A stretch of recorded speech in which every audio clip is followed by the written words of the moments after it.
Guilt can be the worst feeling in the world. It's absolutely terrible. And it doesn't even have to be over something big.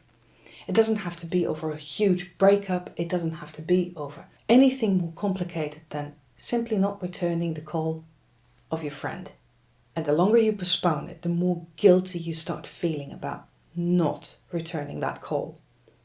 It's nothing more than a telephone call. It may not be nothing more than a text message, but you feel so very guilty.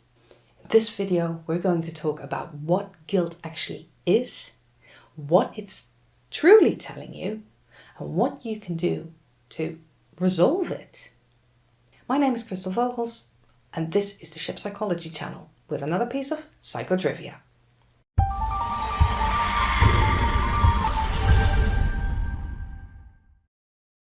So, what is guilt?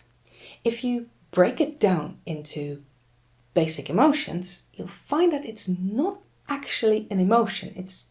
There's no fear at the basis of it. There's no anger or joy, or there's nothing at the basis of it. Because every true emotion that we have is actually a mix of different kinds of feelings that we have at the same time. But guilt is different. There's nothing really at the basis of guilt. Guilt is rather the absence of something else. Wait, hold that thought. Keep that in mind. We'll get back to that. Because when do you feel guilty? When you look closely at anything you feel guilty about, it will always be something you did do, but wish you hadn't, or had done differently. Or something you didn't do, but wish you had. We do things all the time, all day, but we don't feel guilty about everything. We only feel guilty about those things that we did or didn't do, that we don't agree with. When you call your friend and it's a bad time, for example, they're in the middle of a shop and they say, "Oh, can you call me back later?" You may feel guilty that you interrupted them. Or if you haven't responded to their call, they called you or they sent you a text message and you haven't reached back to them. So you haven't done anything. You feel guilty about not sending that text message. You feel guilty about not contacting them again. And the longer you postpone it, the more guilty you feel, and the guilt causes you to, again, not take action, which you feel guilty about because you know you should call, or you really want to call, but you're still not doing it. And that discrepancy between what you actually did or didn't do and how you wanted to act, there's a gap between those two things. And the reality of what you actually did and the wish of, I wish I'd done things differently, that gap causes guilt. So guilt kind of exists in between reality and what you wish was real. And as such, guilt is a signal that there is a discrepancy between what happened and what you wish happened. And apparently you cannot reconcile that. When you make a mistake, there is a discrepancy between what you actually did and what you wish you did. So, for example, you have multiple bags, and today, going to work, you need your red bag. You need the red bag because that contains all the things you'll be needing today. But instead, you arrive at work and you found that you brought your black bag by accident. It's a simple mistake. It's not a bad mistake, it's just that your black bag doesn't contain all the things that you wanted to bring. Chances are you will feel bummed out. This is really inconvenient, but you don't feel guilt. Because what you actually did and what you wanted to do, there's a difference between that. You can reconcile them. You can forgive yourself for not bringing the bag that you wanted to bring. And you won't feel guilt because while what you wanted and what you did is not the same, you reconcile them. Guilt happens the moment we do not, cannot, or will not reconcile what we actually did and what we feel we should have done. So when you feel guilty, that is a signal that there is something you haven't reconciled.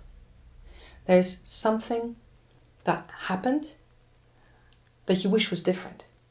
And this sounds like a complete open door, but it's important to realize that guilt in itself is not an emotion. It's very easy to mistake for it. It's not an emotion, it is merely a signal that there is another emotion that you're not feeling. The guilt is a placeholder.